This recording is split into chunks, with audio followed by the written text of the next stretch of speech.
కృపాసత్వ సంపూర్ణమైన మా ప్రేమకు తండ్రి, పరిశుద్ధమైన నామమునకు స్తోత్రములు చెల్లిస్తున్నాం దేవా. మా తండ్రి, మీ మహాకృపను బట్టి ఈ దినము మమ్మల్ని సజీవులుగా నిలుపుట మాత్రమే నిలుపుట మాత్రమే కాక తండ్రి, మీ పరిశుద్ధ లేఖనాల ద్వారా మా బ్రతుకులను మరింత పావనం చేసుకున్నటకు, పరిశుద్ధపరచుకున్నటకు, తగు రాకడ కొరకు సిద్ధపరచుకోగలుగుటకు మీరు ఇస్తున్న ఏదైతున్న మహాకృపను బట్టి మా ప్రజలకు చూస్తూ ద్వారా పరిశుద్ధాత్మ సహాయంతో కృతజ్ఞతాస్తుతి స్తోత్రాలు చెల్లిస్తున్నాం తండ్రి. నాయన, ఓ క్రైస్తవులారా,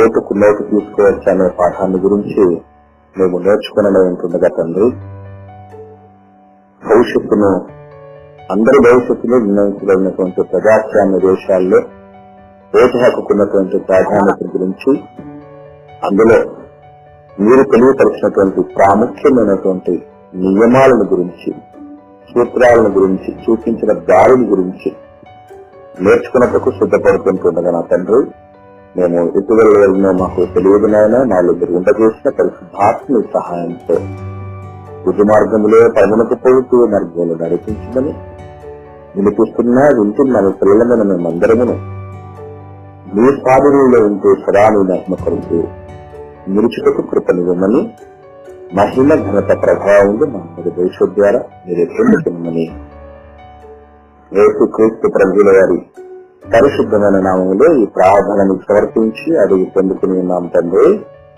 ఆమేన్. ప్రియమైన దేవుని పిల్లలందరికీ ప్రభువు యేసు క్రీస్తు నామములో శుభములు, వందనములు తెలియజేస్తున్నాను. దేవుని యొక్క మహాకృపను బట్టి మరలా ఈ 2019 సంవత్సరంలో ఏప్రిల్ మాసంలో 8వ దినాన్న ఆన్లైన్ సువార్తలో ఈ రీతిగా అందరినీ కలుసుకున్నట్టుకు దేవుడిచ్చినటువంటి మహాకృపను బట్టి దేవాది దేవునికి యేసుక్రీస్తు ద్వారా పరిశుద్ధాత్మ సహాయంతో కృతజ్ఞతాస్తుతి స్తోత్రాలు నేను చెల్లిస్తున్నాను. మరి మా ప్రియులు గతంలో వారు తెలియపరచుకున్నటువంటి రీతిగానే, ఓ క్రైస్తవులారా, ఓటుకు నోటు తీసుకోవచ్చా అనేటటువంటి విషయాన్ని ఈ రోజు మనం నేర్చుకుందాం. ప్రియులారా, ప్రజాస్వామ్య దేశాల్లో ఓటు హక్కు అనేది చాలా ప్రాముఖ్యమైనది. ఒక మాట చెప్పాలంటే ప్రాణప్రదమైనది. ఓటు అంటే ఆంగ్లాక్షరం ఓ, దాని పక్కన ఓటు అనేది ఆక్సిజన్ కు సింబల్. ఆక్సిజన్ అంటే ప్రాణవాయువు అని అర్థం. అటువంటి ఓటును నోటుకు అమ్ముకోవటం, అలా అమ్ముకునేటటువంటి పరిస్థితుల్లో కూడా ఒక పార్టీ కాదు, ఎన్ని పార్టీల వాళ్ళు వస్తే అన్ని పార్టీల వాళ్ళ దగ్గర నుంచి డబ్బు తీసుకోవటం. పైకొచ్చు మనం ఇలా చేయటం తప్పు కదా అని ఎవరైనా అడిగితే, అసలు వాళ్ళ డబ్బులు ఇస్తున్నారా, అది వాళ్ళ డబ్బులా, మనందరి దగ్గర దుర్మార్గంగా సంపాదించిన డబ్బులే కదా, దోచుకున్న డబ్బులే కదా మనకి ఇచ్చేది, కాబట్టి ఇవి తీసుకోవడంలో తప్పేం లేదు అని మన వాళ్ళు, అంటే క్రైస్తవ సంఘాల వాళ్ళు, నాయకులు, విశ్వాసులు, పెద్దలు, అన్ని రకములైనటువంటి వర్గాల్లో, క్రైస్తవులైనటువంటి అన్ని రకాలైనటువంటి డినామినేషన్స్ లో కూడా ఈ మధ్యకాలంలో ఏం చేస్తున్నారంటే, రాజకీయ నాయకుల దగ్గరికి సంఘ సభ్యులను తీసుకెళ్లి, అయ్యా మా దగ్గర 5 ఓట్లు ఉన్నాయి, ఇదిగో మీరు కనుక మా శక్తికి కాంపౌండ్ వాళ్ళు కట్టిస్తే, లేదా ఒక సౌండ్ సిస్టమ్ అనేది ఏర్పాటు చేయిస్తే, లేదా స్లాబ్ వేయిస్తే, లేదా చర్చికి సంబంధించినటువంటి ఏదైనా కొన్ని అవసరతలు ఇచ్చినట్లయితే, లేదా 50,000 ₹1,00,000 సభ్యులను బట్టి మీరు మాకు ఇవ్వగలిగితే మేము ఈ ధనాన్ని చర్చి యాక్టివిటీస్ వినియోగించుకుంటాం, మేమందరం మీకే వదిలేస్తాం అని సభ్యులను తీసుకెళ్లి మరి డబ్బులు తీసుకునేటువంటి పరిస్థితుల్లో ఉన్న సేవకులు, సంఘాలు పరిస్థితులు ఉన్నాయి. బాగా గమనించగలిగితే ఓటు హక్కు అనేది ఏ దేశంలోనైనా పిచ్చి వాళ్లకు లేదు. పిచ్చి వాళ్లకు ఓటు హక్కు లేదు. జనాభా లెక్కల్లో చోటు ఉంది కానీ, జనాభా లెక్కల్లో ఏదైతే ఉంటుందేమో కానీ పిచ్చి వాళ్ళకు ఓటు హక్కు లేదు. ఎందుకు లేదంటారు?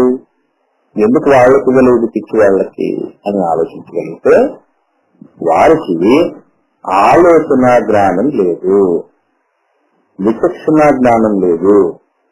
ఎవరిని ఎన్నుకుంటే ఈ 5 సంవత్సరాలు అన్ని వర్గాల వారికి, అన్ని ప్రాంతాల వారికి, అన్ని స్థాయిల్లో ఉన్న వారికి, యువతకైనా, పిల్లలకైనా, స్త్రీలకైనా, వృద్ధులకైనా సంక్షేమం, అభివృద్ధి ఎవరు అందించగలరు, ఎవరు యోగ్యులు, ఎవరు పరిపాలన చేయటానికి అర్హులు అనేటటువంటి విషయం వాళ్లకు తెలియదు గనక ఓటు హక్కు నుంచి వాళ్ళని మినహాయింపు చేయడం జరిగింది. రైట్. మరి మిగిలినటువంటి మనకు ఏ పిచ్చి లేదు. మనకు ఈ పిచ్చి వాళ్ళ మెంటల్లీ రిటార్డెడ్ పర్సన్స్ కానీ కాదు. అయినప్పటికీ ఏం చేస్తున్నాం అంటే, మనం ఆలోచించి ఓటేయట్లేదు కానీ అమ్ముకుని ఓటేస్తుంది. కొందరు ఎర్ర సీసాలకి అమ్ముడవుతున్నారు, అంటే మందు సీసాలు, సారాకు అమలవుతున్నటువంటి వాళ్ళు ఉన్నారు. మరికొందరు డబ్బుకు పట్టనోటుకు అమ్ముడుపోయేవాళ్ళు. అందులో ఒక పార్టీ దగ్గర కాదు, ఎన్ని పార్టీలు వస్తే అన్ని పార్టీల దగ్గర నుంచి డబ్బులు తీసుకుంటారు. ఒకరు తెలియకుండా ఒక దగ్గర నుంచి. కానీ ఓటు మాత్రం ఒకరికే వేస్తాం. ఇందులో కూడా నీతి లేదు. అసలు వాస్తవంగా ఏ పార్టీ, ఒక పార్టీ దగ్గర నుంచైనా మనం డబ్బు తీసుకుని ఓటు వేయటం అన్నది చట్టరీత్యా నేరం. ఇండియన్ పీనల్ కోడ్ లో, భారతీయ శిక్షా స్మృతిలో, లేదంటే భారత రాజ్యాంగంలో ఆర్టికల్ 181 లో ఓటు హక్కును ఈ రీతిగా డబ్బు అమ్ముకోవటం, అలాగే దుర్వినియోగం చేసుకోవటం అన్నది నేరముగా పరిగణించబడుతుంది. ఒకరి దగ్గర నుంచి తీసుకోవటం నేరమైతే, ఒకే ఓటుకు 2-3 దగ్గర నుంచి తీసుకోవటం పచ్చి మోసం. ఇందులో క్రైస్తవులు కూడా లేకపోలేదు. ఇలా తీసుకోవటంలో చాలా రకాలైన సమర్థింపులు ఉన్నాయి. ఏంటి ఆ సమర్థింపులు అంటే, వాడు డబ్బు ఇచ్చి మన దగ్గర ఓటేయించుకున్నా, ఇవ్వకుండా మన దగ్గర ఓటేయించుకున్నా తప్పనిసరిగా వాడు చేసే పనిది వేస్తాడు. కనీసం ఇదన్నా మనం రాజుకున్నాం, దీనిలో మనకి ఏ తప్పిదం మన మీద పడకుండా ఉండటానికి సంఘంలో చర్చలో దశం బాగా ఇద్దాం. ఒకవేళ ఒక పార్టీ దగ్గర నుంచి 2,000 రూపాయల చొప్పున తీసుకుని 4 పార్టీల దగ్గర 8,000 రూపాయలు ఒక సంఘ సభ్యుడు తీసుకుంటే, దానిలో నుంచి దశం భాగం 800 రూపాయలు ఆ కానుకల పెట్టిలో వేస్తే ఆ యొక్క పాపము కాస్త ప్రక్షాళన అవుతుంది అనే ఆలోచన చేసే వాళ్ళు కూడా లేకపోలేదు. దీనివల్ల కూడా చర్చకి మేలవుతుంది కదా, ఇటు మనకు మేలవుతుంది కదా అని ఆలోచించే వాళ్ళు ఉన్నారు. మీరు గమనించండి, ఓటు హక్కు విషయంలో దాన్ని వినియోగించుకోవటం అంటే 5 సంవత్సరాల భవిష్యత్తును మనం ఒక వ్యక్తిని నమ్మి మనకు మనమే ఏర్పాటు చేసుకోబోతున్నాం, నిర్మించుకోబోతున్నాం. అలాంటప్పుడు ఉన్నటువంటి ఉన్నవారిలోనే యోగ్యులైనటువంటి వాళ్ళని, సమర్థులైనటువంటి వారిని, స్వార్థులైనటువంటి వారిని, అన్ని వర్గాల వారిని సమదృష్టితో చూడగలిగిన వారిని, కలహాలకు రాకుండా లేదా మతానికి, కులానికి, వర్గానికి కొమ్ముగాచేవాడు కాకుండా ఉండేటటువంటి ఒక నిస్వార్థ రాజకీయాలు లేదా ఆదర్శ రాజకీయాలకు ఉన్నటువంటి వాళ్ళలో ది బెటర్ పర్సన్ ని మనం ఎన్నుకోవలసినటువంటి పరిస్థితి ఉండవలసింది. పోనిచ్చి ఈ రోజు ఎవరైతే డబ్బులు ఇస్తున్నాడో వాడికన్నా వేయటం, లేదంటే అందరి దగ్గర నుంచి డబ్బులు తీసుకుని ఎవరికొకరికి వేయటం, ఇది క్రైస్తవం అనిపించుకుంటుందా అనేది మనం చాలా జాగ్రత్తగా గమనించాలి. దేవుని పిల్లరా, బైబిల్లో ఒక నాయకుడిని ఎన్నుకునే పరిస్థితి ఎలా ఉండాలి, ఏ నాయకుడి విషయంలోనైనా ఎన్నుకునేటప్పుడు ఆ నాయకులకు ఉండాలి, ఒక గుంపును పరిపాలించగలిగినటువంటి స్థితిలో ఉన్నటువంటి వాడు ఏ రీతిగా ఉండాలన్నది బైబిల్లో చాలా స్పష్టంగా రాయబడి ఉంది. మీరు బాగా గమనించాలి.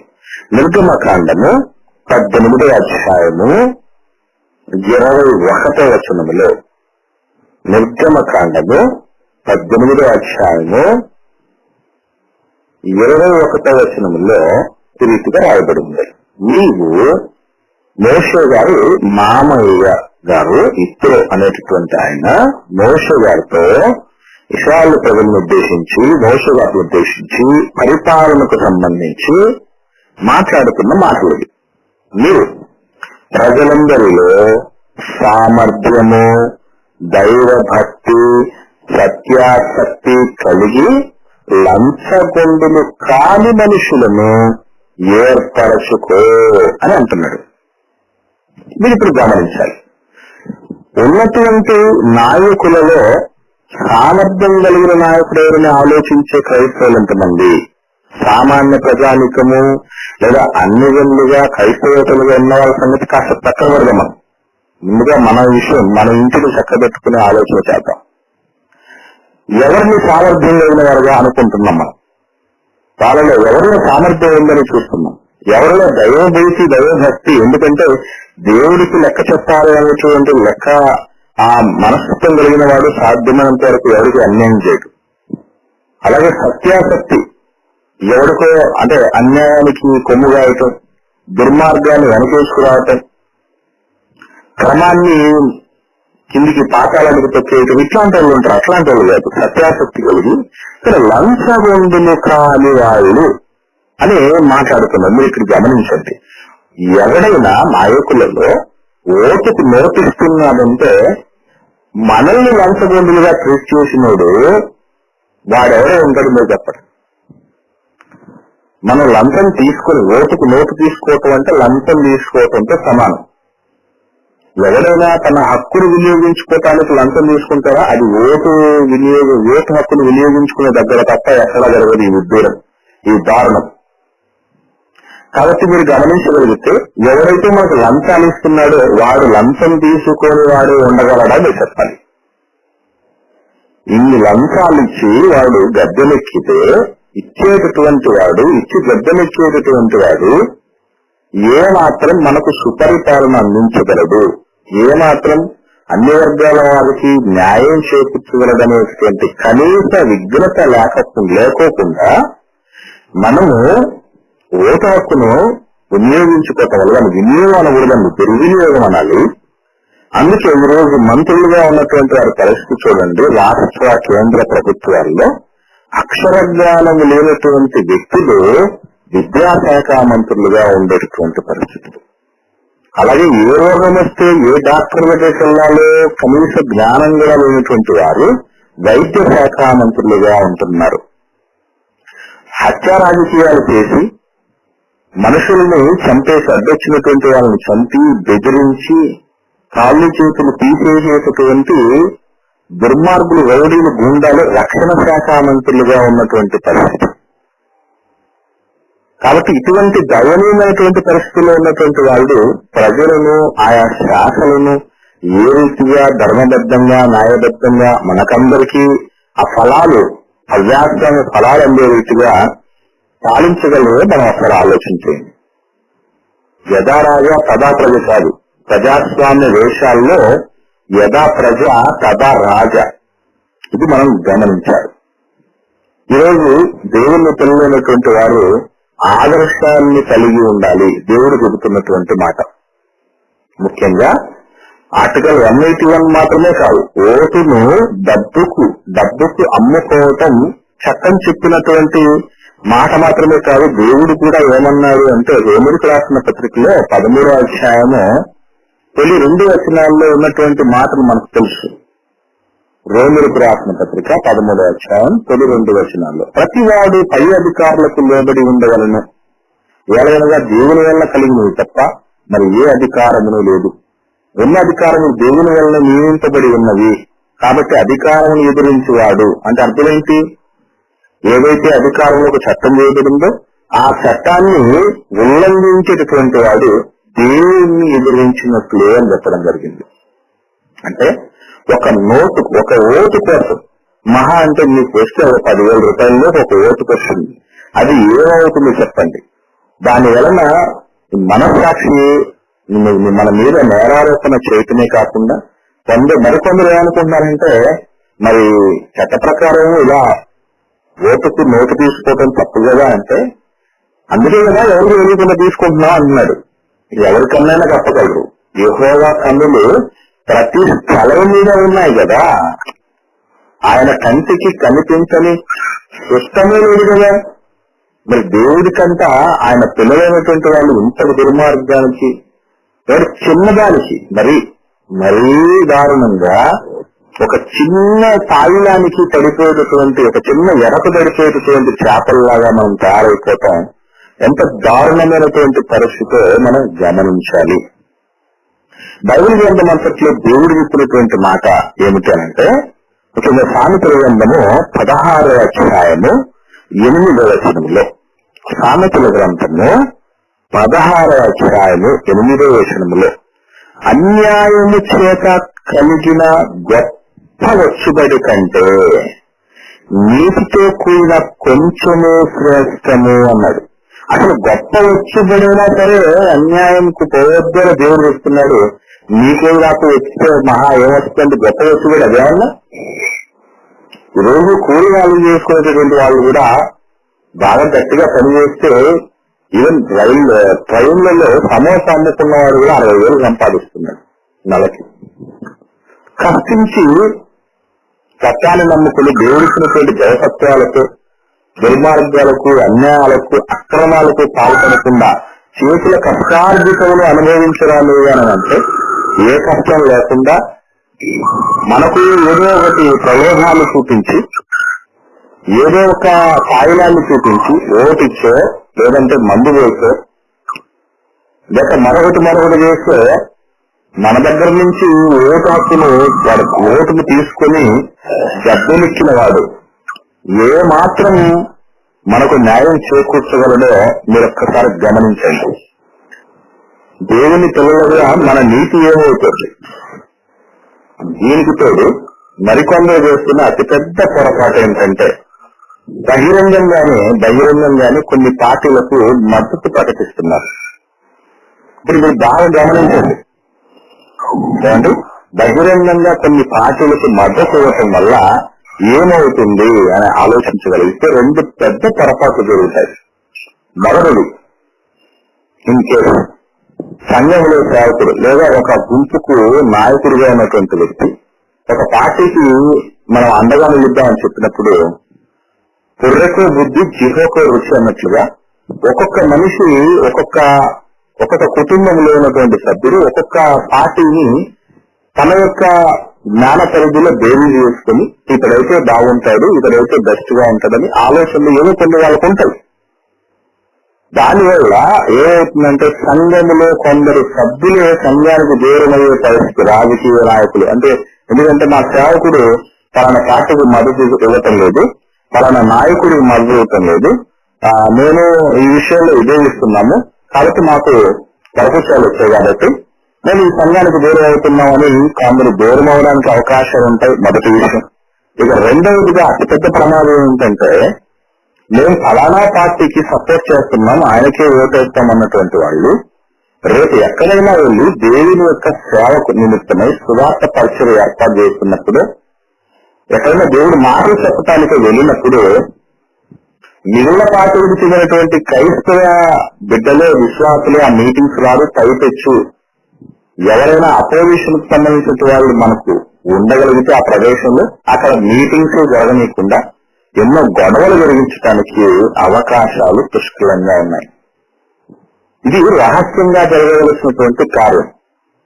ఎవరి విగ్రహతో వారు నిజముగా ఉన్నటువంటి వాళ్ళలో దేవుడు చెప్పినట్టుగా సామర్థ్యము, సత్యాసక్తి, దైవభక్తి లంచగొండులు కాకుండా ఎవరు విఘ్నతతో నీతి నియమాలను అనుసరించి ఆదర్శ రాజకీయాలు చేయగలరు, ఎవరికి పక్షపాతం లేదు, ఎవరికి రాగద్వేషాలు లేవు, ఎవరికి చట్టం మీద అవగాహన ఉంది, ఎవరు చదువుకున్నటువంటి వాడు, సంస్కారవంతుడెవడు, ఇవన్నీ ఆలోచన చేసి వాళ్ళ విఘ్నతకు వాళ్ళ వ్యక్తిగతమైనటువంటి దానికి దాన్ని వదిలేయాల్సిందే తప్ప ఈ మధ్యకాలంలో డైరెక్ట్ గా పార్టీలు పెట్టేటటువంటి వాళ్ళు కూడా క్రైస్తవ నాయకుల్లో లేకపోలేదు మనం చూస్తూ ఉన్నాం.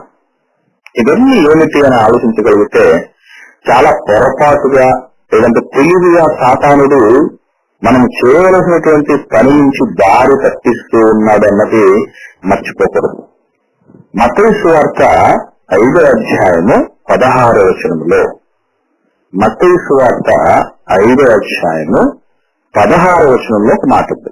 మనుష్యులు నీ సత్క్రియలను చూచి పరలోకమందున్న నీ తండ్రిని మహిమపరిచినట్లు నీ వెలుగును వారి ఎదుట ప్రకాశింపనీయుడి అంటారు.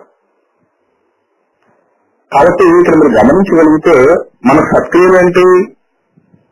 మిగిలినటువంటి జనాలకు, మిగిలిన ప్రజలకు వేరుగా, మారుగా, ఆదర్శప్రాయంగా వారి దుష్క్రియలు అయితే మన సత్క్రియలు ఉన్నట్టుగా ఉంటాయా? వాళ్ళతో పాటు మనము డబ్బు తీసుకొని ఒకరికి పడితే ఎంతమంది డబ్బులు ఇస్తే వాళ్ళ దగ్గర నుంచి డబ్బు తీసుకొని మందు తీసుకొని ఇటువంటివన్నీ కాయిదాలు తీసుకొని చేయటం వల్ల దేవుడికి అవమానం కలుగుతుంది తప్ప రాయడంల ప్రకారం నిన్నుని పెట్టే కదా దుర్మార్గం వద్దు, అన్యాయం వద్దు, ఈ అన్యాయం చేత వచ్చే వచ్చుబడి వద్దు, ఈ రీతిగా దానికోసం చేతులు కాకుండా లంచం అనే దాన్ని వినకుండానే చెవులు మోసుకుందని దేవుడు చెప్పినటువంటి పరిస్థితులు ఉన్నాయి బైబిల్లో.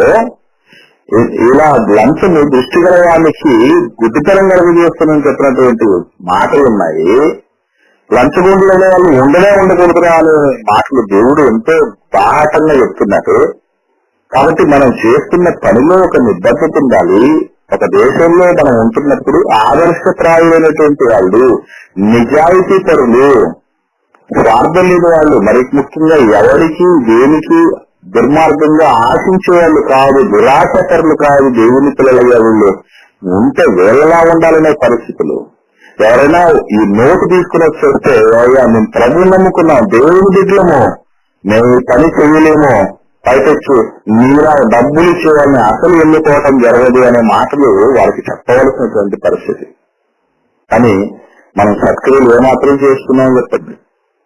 దేవుని పిల్లలు గమనించండి. ఒకవేళ ఈ సందేశం వింటున్నటువంటి వాళ్ళలో కానీ తర్వాత ఇది చాలా గ్రూప్స్ కి వెళుతుంది ఈ సందేశం, అప్పుడు వింటున్నటువంటి వాళ్ళు కానీ ఎవరైనా ఇప్పటికే ఏ పార్టీల దగ్గర నుంచైనా డబ్బు తీసుకుని ఉంటే దయచేసి ప్రభువును క్షమించమని తప్పనిసరిగా అడగండి. మొదటి విషయం. రెండవది, వీలైతే ఎవరి దగ్గర నుంచి అయితే ఆ డబ్బులు తీసుకున్నారో వాళ్లకు తిరిగి ఇచ్చేయండి. ఒకవేళ వాళ్ళకు తిరిగి ఇచ్చేయటం సమస్యాత్మకం అవుతుంది అనుకుంటే పేదవాళ్ళు ఉన్నారు, అనాథాశ్రమాలు ఉన్నాయి, వృద్ధాశ్రమాలు ఉన్నాయి, వాళ్ళకి అది ఇచ్చేయండి. అది భయంకరమైన రక్త కయధనం. ఎవరి దగ్గర ఎవరిని అన్యాయం చేసి, ఎవరిని మోసం చేసి, ఎవరిని ముంచేసి పట్టుకొని వచ్చారో తెలియదు ఆ డబ్బు. దాన్ని తీసుకొని వచ్చి మనం మీద తీసుకొస్తున్నాడు. కాబట్టి ఇది ఆ విధంగా చేసినందువల్ల ఏం చేసిన తప్పేం పోదు. కాకపోతే ఆ తప్పు మీద తప్పు, ఆ దుర్మార్గం మీద దుర్మార్గం, ఇంకా పాపాన్ని మూటగట్టుకోకుండా మనం కాస్త కంట్రోల్ చేసిన వాళ్ళం అవుతాము. భవిష్యత్తు దినాల్లో తర్వాత రాబోయేటువంటి తరాలకు కూడా ఇది ముందుగానే తెలియపరచాలి. ప్రతి సంఘములు, ప్రతి సేవకుడు, ప్రతి నాయకుడు ఇటువంటి వాటిని ఎంకరేజ్ చేయకుండా జాగ్రత్త పడాలి. అప్పుడే కదా దేవుని పిల్లల స్వచ్ఛత ఏంటో అర్థమయ్యేది ప్రపంచానికి. నిజంగా ఈ దేవుని పిల్లలు ఇటువంటి వాళ్ళు మేము చేయలేకపోతున్నామండి. ఎక్కడో పేపర్లకు తరుగుతున్న ఉన్నటువంటి వాళ్ళుగా ఉన్నా చూశాము నీతిమంతులమని. మళ్ళీ ఇప్పుడు కళ్ళారా చూస్తున్నామని దేవుని బిడ్డలో లోకమంతా ఉంటే ఎంత బాగుంది. మీరు లోకానికి ఉత్తై ఉన్నారు, మీరు లోకానికి వెలుగే ఉన్నారని దేవుడు చెప్పిన గొప్ప మాటలు మన బ్రతుకుల్లో నెరవేరుతున్నాయా ఒకసారి గమనించండి దేవుని పిల్ల. ఈరోజు అందరితో పాటుగా నిరీక్షణ లేనటువంటి అల్లజల్లటువంటి వాళ్ళతో పాటుగా దైవభీతి ఎరుగునటువంటి వాళ్ళతో పాటుగా నిజమనకు దేవుడు లేనటువంటి వారితో పాటుగా మనము కూడా ఈ దుర్మార్గానికి, ఈ లంచగొండితనానికి, ఈ దరితెగింపుకు లేదా ఈ పేరాశ, ఈ అత్యాశ, డబ్బు మీద ఆశ మీరు గమనించండి. బైబిల్ గ్రంథంలో ధనవంతుడు ఒక ఆయన యేసుప్రభు దగ్గరికి పరిగెత్తుకుంటూ వచ్చాడు. వచ్చి నిత్య జీవానికి వారసుడగుటకు నేను ఏం చేయాలయ్యా అని అడిగినప్పుడు, అయ్యా ఆజ్ఞలు పాటించు అంటాడు ప్రభు.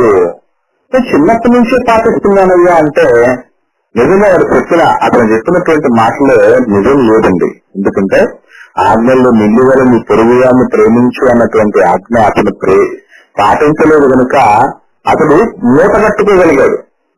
నిజముగా దేవుని పిల్లైనటువంటి వారిలో ఏ ఒక్కరైనా సరే ఆ ఆజ్ఞను పాటిస్తూ ఉంటే నీ దగ్గర కట్టలు స్టాక్ డబ్బులు ఉండదు, నువ్వు ధనవంతుడిగా ఉండలేవు. అతన్ని ప్రేమిస్తూ అతని కొరకు అతని రక్షణ మార్గంలోకి రావుటకు, ప్రభు సొంత రక్షకుడిగా అంగీకరించగలుగుటకు, రక్షించబడినటువంటి అతను ప్రభు రెండో రాకడ కొరకు సత్యవేచి అనుభవ జ్ఞానం కలిగిన వారుగా ఉండుట కొరకు నీకున్న సంపాదనంతా వెచ్చిస్తావు, అన్యాయపు సురుతో స్నేహితుల్ని సంపాదించుకోండి అని ప్రభు చెప్పినటువంటి మాటను జీవితంలో పాటిస్తావు. అదే చెప్తాడు, నీ జీవితంలో కొల ఉంది, వెళ్ళి నీ ఆస్తి నన్ను పేదలకు ఇవ్వు. ఎందుకంటే నీవు ఎలాగైతే కంఫర్ట్ గా ఉండాలనుకుంటున్నావో పేదవాళ్ళు చుట్టుపక్కల ఉన్నటువంటి చాలా మంది ఉన్నారు, నువ్వు నన్ను వెంబడించు అని మాట్లాడితే అతడు ఏం చేశాడు? మిక్కిలి ఆస్తిపరుడు గనక, ధనవంతుడు గనక మిక్కిలి వ్యసన పడుతూ యేసు ప్రభువునే కాదనుకున్నాడు. డబ్బు మీద పిచ్చి పెడితే ఈ కొంచెం ఆశ, కొంచెంలో నమ్మకముగా ఉండేవాడు ఎక్కువలో కూడా నమ్మకంగా ఉంటాడని చెప్పాడు కదా ప్రభు. మరి మన నమ్మకత్వం ఏమైంది? ఓటును నిజాయితీగా వాడుకున్నప్పుడు అందులో ఉన్నటువంటి కొంచెమైనటువంటి దేవుని పిల్లలు పలుక్కున వాళ్ళ యొక్క పరిమళం, క్రీస్తు పరిమళము మెరిసినప్పుడు లేదా అనేకులకు రాకినప్పుడు దాన్ని చూసి కదా నిజంగా దేవుని పిల్లలు ప్రపంచమంతా ఉంటే ఎంత బాగుందంటే, దేశమంతా ఉంటే ఎంత బాగుంది. ఈ దుర్మార్గాలు లేకుండా, ఈ అక్రమాలు లేకుండా. అప్పుడప్పుడు మీరు చూడండి, డాక్టర్ గారి దగ్గరికి వెళ్ళినప్పుడు సార్ ఫీజు ఎంత ఉంది, ఇంత ఫీజు అవుతారు, లేదంటే ఆపరేషన్ కి ఇంత డబ్బులు అని అంటే, నేను లక్షలు పోసి ఈ డాక్టర్ చదువుకున్నానండి, కోట్ల రూపాయలు పెట్టి హాస్పిటల్ పెట్టానండి, ఇవన్నీ రావాలంటే ఎలా అని అంటారండి అప్పుడప్పుడు కొందరు డాక్టర్లు. మరి అలాంటిది ఈ రోజు అక్రమానికి, దుర్మార్గానికి పాల్పడుతున్నటువంటి రాజకీయ నాయకులను ఎందుకు నువ్వు ఇలా బకాసుడిగా మారిపోయావు? ఎక్కడ భూములు కనపడినా దాన్ని కబ్జా చేసుకుంటున్నావు, ఎక్కడైనా పండుగ ఉంటే వచ్చిన పండుగ వచ్చినట్టుగా నువ్వు ఖర్చు పెట్టేసుకుని 10% 5% మాత్రమే ప్రజలకు ఖర్చు పెడుతున్నావు, ఏమిటి అని నిలదీస్తే అసలు చెప్పే మాట ఏంటని ఏమనుకుంటున్నారు? నేను డబ్బు 500 కోట్లు పంచాను, నియోజకవర్గంలో 500 కోట్ల రూపాయలు పంచాను, మరి వెంటనే తెచ్చుకోవాలంటే కూడబెట్టుకోవాలంటే 5 ఏళ్ళలో కదా అని దారుణమైనటువంటి పరిస్థితులకు దిగజారటం మనం చూస్తూ ఉన్నాం. ఇటువంటి పరిస్థితుల్లో కొని తెచ్చుకుంటున్నటువంటి వారిలో దేవుని పిల్లలు ఎట్టి పరిస్థితుల్లో ఉండకూడదు. ఒకవేళ మనము ఓటు హక్కు అందరూ ఉపయోగించుకున్న దేవుని పిల్లలు అనేటువంటి వారు, మనది ఒక చిన్న పాత్రే ఎవరినైనా ఎన్నుకోవటంలో, కానీ మన ఆదర్శాన్ని, మన సక్రియలను 10 మందికి కనపరచటం వలన తప్పనిసరిగా దేవుడికి మహిమ కలుగుతుంది.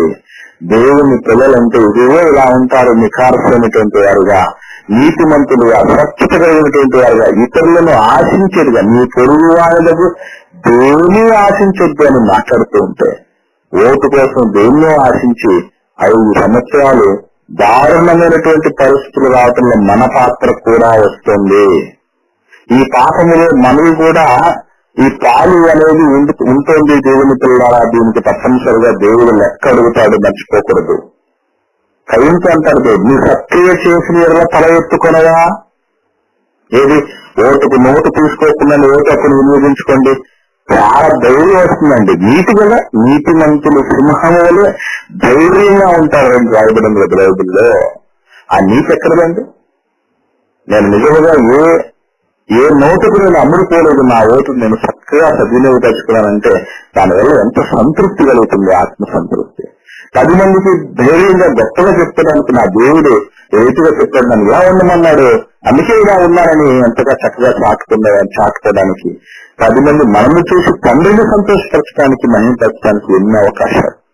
కానీ ఆ చిన్న కాయలం కోసం చిన్నప్పుడు మా చెల్లెమ్మ 2nd క్లాస్ చదువుతున్నప్పుడు ఆ అమ్మాయికి చెవి దిద్దులు బాగా ఒక మంచి వెయిట్ లో ఉండేటువంటి బంగారు చెవి దిద్దులను పెట్టి స్కూల్ పంపించడం జరిగింది మా అమ్మ నాన్నలో.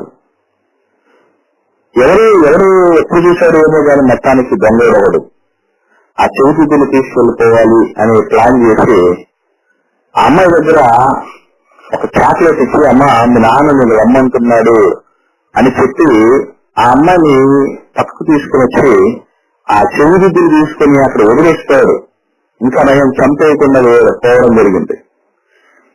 చాక్లెట్ ఇచ్చి చెవి దిద్దులు పెట్టుకుపోయిన దొంగోడు కంటే ప్రమాదకరమైనటువంటి వాడు 1000 రూపాయలు 1000, 2000 లంచం ఇచ్చి 5 సంవత్సరాలు ఆ నియోజకవర్గాన్ని దుర్మార్గతో నడిపేటటువంటి వాడు. ఈరోజు ఈ స్థాయిలో చిన్న చాక్లెట్లు తీసుకుని ఉజ్వలమైన ఉన్నతమైనటువంటి భవిష్యత్తు. అందుకే న్యాయబద్ధంగా చదివి డిగ్రీలు కలిగినటువంటి పిల్లలు, రిజర్వేషన్లు కలిగినటువంటి పిల్లలు కూడా ఉద్యోగాలు లేకుండా ఎందుకుంటున్నారంటే మనము ఈ తప్పుదములో, ఈ పాపములో మన పాత్ర కూడా ఉన్నది. గమనించండి. గడిచిన కాలంలో ఎవరికి వేరు ఓటేసామో ఇప్పుడు ఎవరికి ఓటు వెయ్యాలనుకుంటున్నామో, దీని వెనక ఎటువంటి ఆలోచన విధానం మనం కలిగి ఉన్నామో, ఇది ఎంతవరకు వాక్యానుసారమైందో అనే విషయాలన్నీ మనకు తెలుసు. దేవుని పిల్లలారా ఆలోచించండి. ఇప్పటి వరకు ఎవరైనా పొరపాటున ఈ పనికి పాలు పంపులు పొందినా తప్పనిసరిగా మనం గుర్తుంచుకోవాల్సిన విషయం ఏంటంటే ఈ వచ్చుబడి మనకు వద్దు. చక్కగా చూడండి, ప్రభు నా ఇంత వచ్చే చాలని చెప్పి ప్రభువును చేరాలని, ప్రభుతో ఉండాలని, ప్రభు వాడిగా అనిపించుకోవాలని ఏం చేశాడో మనకు అందరూ తెలుసు కదా అండి. తనకున్న ఆస్తిలో సగం పేదవాళ్లకు పనిచేయగలిగాడు. ఇంకా ఎవరి దగ్గర అన్యాయంగా తీసుకుంటే నేను వాళ్ళకి తిరిగిచ్చేస్తానన్నాడు. కానీ అన్యాయపు సొమ్ముకు ఆయన ఆశపడలేదు. దేవుని పిల్లలారా, అక్కడ మనం తీసుకున్నటువంటి సొమ్ము ఏమవుతుంది చెప్పండి. ఈ రోజు తీసుకుంటే రేపటికి అది మట్టి పాలైపోయే పరిస్థితి. కానీ 5 సంవత్సరాలు వాడి బాధలన్నీ, వాడి హింసలన్నీ, వాడి వేదనలన్నీ, అక్రమాలకు, దుర్మార్గాలకు మనం భరించుకోవాల్సి వస్తుంది, సహించుకోవాల్సి వస్తుంది. ఇక రెండవదిగా ఈ దుర్మార్గంలో, ఈ పాపంలో మనము కూడా పాలు పంపులు పొందిన వాళ్ళం అవుతాము. గమనించండి. కనుక ఒకవేళ మీరు అనుకోవచ్చు, అందరి దగ్గర డబ్బులు తీసుకుంటాం, మంచి వాడికి వేస్తామని. ఇది కూడా తప్పే. ఇది కూడా వాక్యానుసారంగా తప్పే. అది పాపమే. ఆజ్ఞాతిక్రమం పాపము. రాజకీయాలకు సంబంధించి ప్రజాస్వామ్యంలో ఓటును హక్కుగా వినియోగించుకోవాలి. ఎటువంటి ప్రలోభాలకు లొంగకుండా, ఎటువంటి నోటుకు గాని, ఎటువంటి మందుకు గాని లొంగకుండా దాన్ని ప్రశాంతంగా చక్కనైనటువంటి రీతిగా ఆదర్శప్రాయంగా ఉపయోగించుకోవాలి. అది చాలా చాలా మంచిది దేవుని పిల్లలారా. కాబట్టి మీరు ఒక విషయం గమనించండి. ఆ ఓటు అనేది, ఓటు అంటే ఆక్సిజన్ లాంటిదని చెప్పడం జరుగుతుంది కదా. ఈ నోటు అంటే NO2 అని అనుకోగలిగితే దాన్ని NO2 అంటే నైట్రోజన్ డయాక్సైడ్. ఇది చాలా ప్రమాదకరమైంది. ఎప్పుడైతే ప్రాణప్రదమైన ఆక్సిజన్ లాంటి ఓటు హక్కులు నోటు తీసుకుంటామో అది కాస్త ప్రమాదకరమైన దానిగా పరిణమిస్తుంది. అందుకే సార్ మాకు న్యాయం చేయండి గద్దెనెక్కిన ఏ నాయకుడినైనా, ఏ ఎంపీనో, ఏ మంత్రినో వెళ్ళి అడిగితే మీరు ప్రతి విషయంలో జాగ్రత్త తీసుకుంటారు. కానీ 5 సంవత్సరాలు మీ భవిష్యత్తు కోసం నిలబడగలిగిన వాడి గురించి మీరు వేసుకున్న జాగ్రత్త అంటారు. మీలో డబ్బు తీసుకోకుండా ఓటేసినది ఎవడు రేపు గట్టిగా దగ్గర అడిగేటప్పుడు సార్ నేను ప్రభు నమ్ముకున్న బిడ్డను సార్, ప్రభు డబ్బు తీసుకోవద్దన్నాడు సార్, నేను తీసుకోలేదు సార్, మాకు న్యాయం చేయండి సార్, మీకు లేదవుతుంది సార్ అనేటువంటి రీతిగా వాళ్ళతో వెళ్ళి మాట్లాడడానికి అవకాశం ఉంటుంది. దేవుని పిల్లలారా, కానీ ఈరోజు అటువంటి ఆదర్శం ఎంతమందిలో ఉంది చెప్పండి. ఎటువంటి పరిస్థితుల్లో ఉంటున్నారంటే, ఈ కాళోజీ నారాయణరావు అనేటువంటి పెద్ద ఆయన ఈ ఓటు హక్కుకు సంబంధించి మంచి విషయాలు రాయటం జరిగిందండి. మట్టి దానలు కొనేటప్పుడు కొట్టి చూస్తాం కదా ఏమండి. అప్పుడప్పుడు మట్టి దానలు కొనాలనుకున్నప్పుడు ఏం చేస్తాం, అది ఓటి కొండ మంచి కొండ అని చూస్తాం. సరుకు కొనేటప్పుడు వీధల్లా తిరిగి తిరిగి చూస్తాం. పండిందో లేదో పట్టి చూస్తాం కదా. వరుణ్ణి అబ్బాయిని చూసేటప్పుడు అన్ని రకాలుగా కలిసి చూస్తాం. కానీ ఓటేసేటప్పుడు పిల్లలాటలాగా మనం ఆడతాం కదండి. ఇలా దారుణమైనటువంటి రీతిగా వంట చెరుకును చూసి తినే చెరుకు అనుకుని మీరు తప్పులో కాలేస్తున్నారేమో. ఉప్పు కప్పు రంగు ఒకటిలాగా ఉంటాయి కానీ వాటి గుణాలు వేరు మర్చిపోకండి అని ఆలోచన చెప్తూ ఎన్నో విషయాలు ఆయన మాట్లాడడం జరిగింది. ప్రాణప్రియమైన ప్రజాస్వామ్యంగా ఓటు వినియోగపరచుటకు అనువైన గడియ ఇప్పుడు వచ్చింది. కాబట్టి మీరు సరైనటువంటి వారిని ఎన్నుకునేటువంటి విఘ్నత మీ మీదే ఉన్నది అని చాలా స్పష్టంగా చెప్పటం జరిగింది. దేవుని పిల్లలారా, ఈరోజు ఓటు హక్కు ఉన్నప్పటికీ దాన్ని అసలు వాడుకోకుండా ఉన్నటువంటి వాళ్ళు కొందరు. నేను ఓటు వేయని దేవుని బిడ్డని, దేవుని బిడ్డ అయినటువంటి వాడు ఓటు వేయకూడదని బైబిల్లో ఎక్కడా రాయలేదు. ఓటు తప్పనిసరిగా ఏదైతే 18 సంవత్సరాలు నిండి ఉన్నాయో వాళ్ళందరూ కూడా ఓటు హక్కును వినియోగించుకోవాలి. యవ్వనులైనా, మధ్య వయస్కులైనా, వృద్ధులైనా, స్త్రీలైనా, అన్ని రకాలైనటువంటి వర్గాలకు చెందినటువంటి వారు, ఇప్పుడున్నటువంటి రాజకీయాల్లో విఘ్నత కలిగినటువంటి వారు, యోగ్యమైనటువంటి వారు, సత్యాసక్తి సామర్థ్యం కలిగినటువంటి వారిని మనం ఎన్నుకొనగలగాలి. ఇది బహిరంగంగా ఎవరికి తెలపవలసిన పని లేదు. ఎందుకంటే దేవుని పిల్లలకు అందరూ అంతటను మారు మనసు పొందగలగాలి. ఏ విధము చేతనో అందరినీ రక్షించుకోవటానికి అందరి వాళ్ళ ఉండాలి. గాని కొన్ని పార్టీలకి, కొందరు వ్యక్తులకి మనం సంబంధించిన వారు అనుకుంటే చాలా పొరపాటు. ఎదుటి వాడిని నువ్వు ఎలాగ రక్షించగలవు ఇంకా? కాబట్టి ఈ పార్టీల కుమ్ములాటల్లో పడి ప్రభు యొక్క సంకల్పాన్ని మనం గండి కొడితే దేవుడు మనల్ని క్షమించడు. దేవుని పిల్లలైనటువంటి వారు ఎవరైనా మళ్ళీ చెప్తున్నాను, ఎవరైనా పొరపాటును ఇప్పటికే ఈ డబ్బు తీసుకుని ఉంటే ముందుగా తండ్రిని క్షమాపణ వేడండి. మొదటి పాయింట్. రెండవది, వీలైతే వాళ్ళకి తిరిగి ఇస్తూ చెప్పండి, ప్రభువు నమ్ముకున్నటువంటి మేము పిల్లలము, మాకు స్పష్టంగా బైబిల్లో ఈ విధంగా రాయబడి ఉంది, చెప్పబడి ఉంది. కాబట్టి అయ్యా నేను తెలివికి పొరపాటు చేసినప్పుడు దాకా ఇక మీద దాన్ని తిద్దుకోవాలనేటువంటి ఆలోచనలో ఉన్నాను, తిరిగి ఇవ్వండి. ఒకవేళ అది సమస్యాత్మక అనుకుంటే పేదవాళ్లకు, వృద్ధులకు, అనాథులకు దాని నుంచి మీ చేతుల్లో కడిగేసుకొని మరింత పాపంలో పడకుండా ఉండాలి. ఇది ప్రతి ఒక్కరూ గమనించాలి. సక్రియలు చేయటానికి మనం పిలువబడినప్పుడు మనము చేస్తున్నటువంటి పనిలో, మన ఆలోచన విధానంలో ఎటువంటి సక్రియ ఉన్నదో మనం గమనించుకోవాలి. దేవుని పిల్లలారా, ఏమండి ఇంత డబ్బిచ్చేటటువంటి వాడు ఊరికే ఇస్తాడు మనకు చెప్పండి? మనం ఏమనుకుంటామంటే మా బ్రతుకులు మార్చేస్తాడు అనుకుంటాడు. కానీ వాడు మన బ్రతుకులను ఏమార్చాడు లేదా మార్చేశాడు, వాడి బ్రతుకులు ఉన్నతంగా తీర్చిదిద్దుకుంటున్నాడు. అందుకే చూడండి, ఒక్కసారన్నా ఎమ్మెల్యే అవ్వాలనో, ఒక్కసారన్నా ఎమ్మెల్సీ అవ్వాలనో ఉవ్విళ్ళు ఉడితే దేనికైనా తెగబడిన పరిస్థితులు మనకు తెలుసు కదా.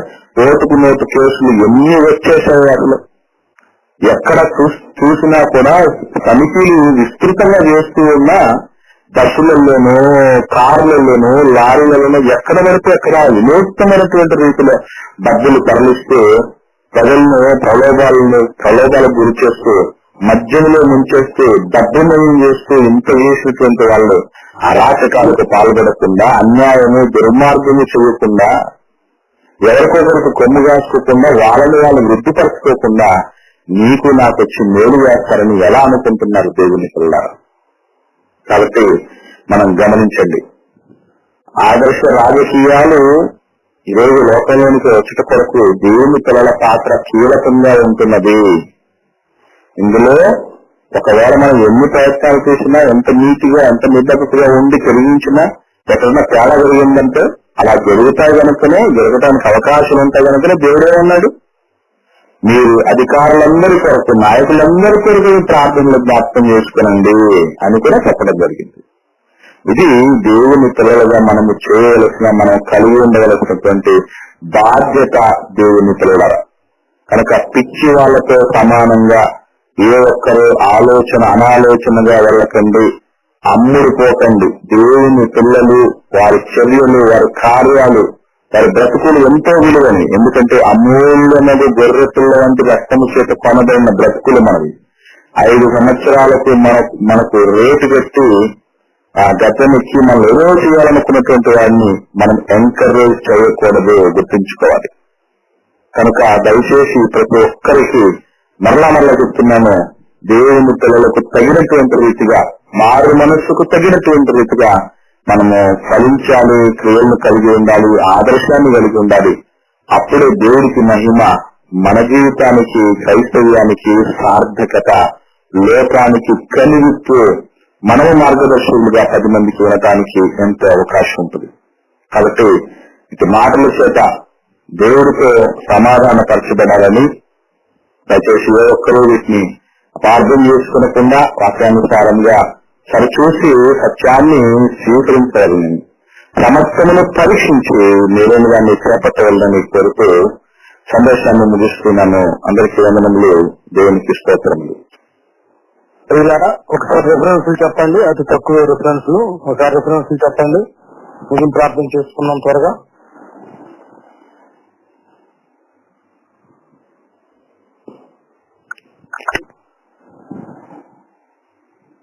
రిఫరెన్స్ ఎవరు చెప్పరా? గట్టిగా చెప్పరా? వందనాలమ్మా. ఓటుకు నోటు తీసుకొని వస్తా, ఓ క్రైస్తవులారా ఓటుకు నోటు తీసుకొని వస్తా. దుర్గమార్గము 18వ అధ్యాయము 21వ వచనం. దుర్గమార్గము 18వ అధ్యాయము 21వ వచనం. శివమిగులు రాసిన పత్రిక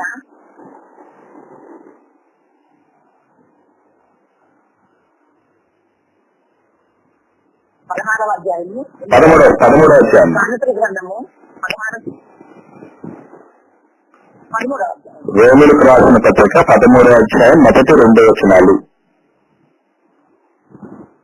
చెప్తానన్నది. తర్వాత సామెతల గ్రంథము 16వ అధ్యాయం ఏమవుతుందా? సామెతల గ్రంథము 16వ అధ్యాయము 8వ వచనం. సామెతల గ్రంథము 16వ అధ్యాయము 8వ వచనం. సువార్త 5వ అధ్యాయము 16వ వచనం. సువార్త 5వ అధ్యాయము 16వ అధ్యాయము. మత్తయి సువార్త 5వ అధ్యాయము 13వ వచనం. మత్తయి సువార్త 12వ అధ్యాయము 16వ వచనం నుంచి 22వ వచనం. మత్తయి సువార్త 12వ అధ్యాయము 16వ వచనం నుంచి 22వ వచనం. ఆదికాండము 4వ అధ్యాయము 7వ వచనం. ఆదికాండము 4వ అధ్యాయము 7వ వచనం. యోగాల సువార్త 19వ అధ్యాయము 8వ వచనం. యోగాల సువార్త 19వ అధ్యాయం 8వ వచనం. మధ్యలో పెట్టేసాను, చెప్పండి. ఒక్క రిఫరెన్స్ వినపడతలేదంట, వినపడతలేదంట. ఏమండి వారికి చాలా స్నేహితులు రిఫరెన్స్ కూడా అధ్యయించడం వినపడతలేదన్నా. అమ్మా దయచేసి మీరు ఇయర్ ఫోన్ పెట్టుకుని మాట్లాడారు. సరే చంద్రయ్య గారు మీట్లో పెట్టండి, నేను మళ్ళీ రిపీట్ చేస్తాను. అమ్మా మీరు ఎప్పుడు మాట్లాడినా కొంచెం సిమ్ మాట్లాడండి, రెండోది ఇయర్ ఫోన్ పెట్టుకోండి. పిల్లరా ఒకసారి మనం చెక్ చేసుకోండి. నిర్గమాకాండము 18వ అధ్యాయము 21వ వచనము. నిర్గమ 18:21. రోమిలకు రాసిన పత్రిక 13వ అధ్యాయం 1-2 వచనాలు. సామెతల గ్రంథము 16వ అధ్యాయము 8వ వచనము. 16వ అధ్యాయము 8వ వచనము. మత్తయి గారు రాసిన సువార్త 5వ అధ్యాయం 16వ వచనము. మరలా మత్తయి గారు రాసిన సువార్త 5వ అధ్యాయం 13వ వచనము. మరలా మత్తయి గారు రాసిన సువార్త 19వ అధ్యాయం 16 నుంచి 22 వచనాలు. ఆదికాండము 4వ అధ్యాయం 7వ వచనము. చివరిగా లూకా గారు రాసిన సువార్త 19వ అధ్యాయం 8వ వచనం. అన్న ఇంకేమైనా రాసుకోవాలా? అంతేనా? రైట్. ప్రియులారా, మరి ఓటు తీసుకోవచ్చా అని పాఠంలో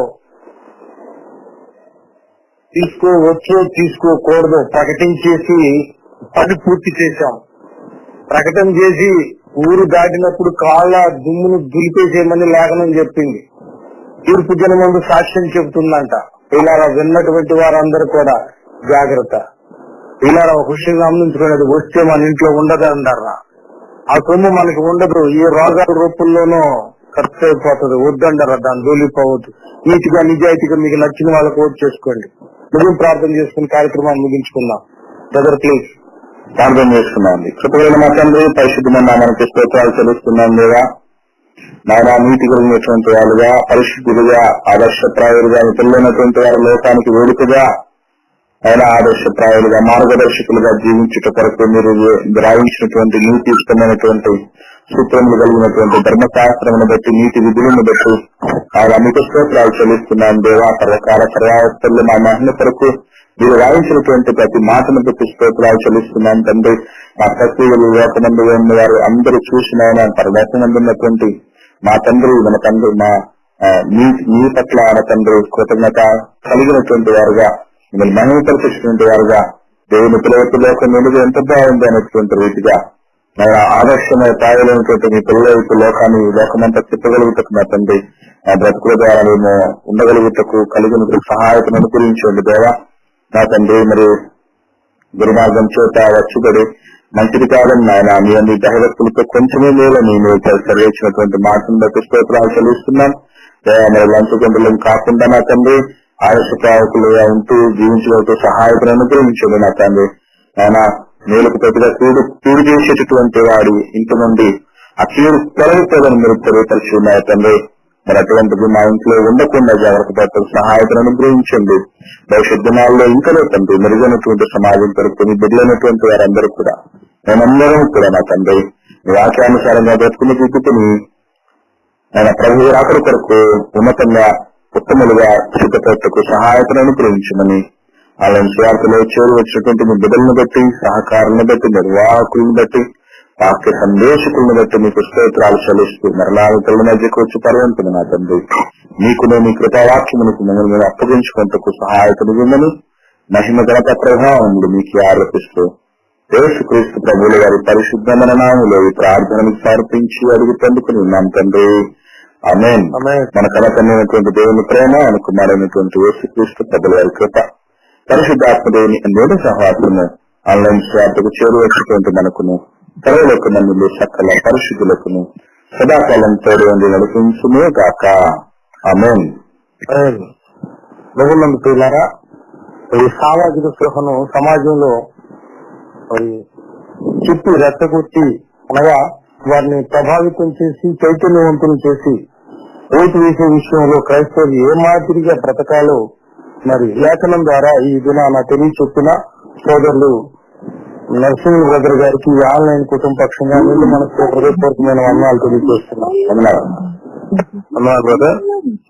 వాస్తవానికి వారికి ఎలక్షన్ డ్యూటీలో ఉన్నారు, చాలా బిజీ షెడ్యూల్. అయినా కూడా రిక్వెస్ట్ చేస్తే మరి తప్పనిసరిగా ఆనందంతో ఒప్పుకుని మనకి చక్కగా మంచి సందేశాన్ని అందించారు. అందును బట్టి దేవుని స్తుతిస్తూ ప్రతి కాలంలో సోదరు రాము గారు క్లాస్ తీసుకుంటారు. దీని నుండి అంతవరకు సెలవు.